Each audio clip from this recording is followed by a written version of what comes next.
আল্লাহ রাব্বুল আলামিন বলেন,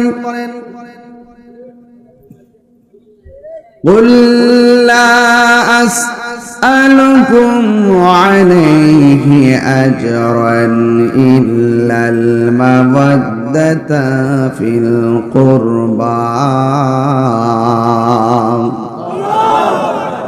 আল্লাহ রাব্বুল আলামিন বলে, হ্যাঁ বন্ধু,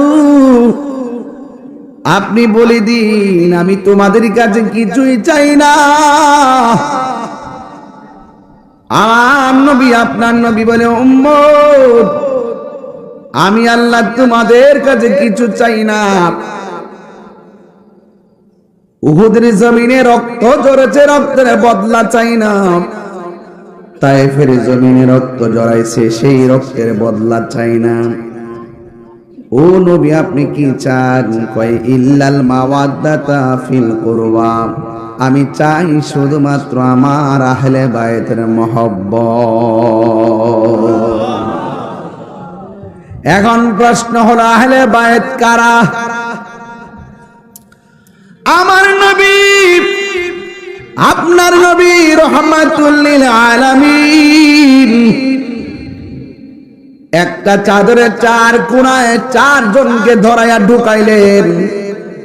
আমার নবী বললেন, ও পৃথিবীর মানুষ, আমার সামনে আলীরে দেখতেছো, ফাতেমারে দেখতেছো, হাসানকে দেখতেছো, হুসাইনকে দেখতেছো, এরাই হলো আমার আহলে বাইত। জোরে জোরে কি সুবহানাল্লাহ বলা যাবে না?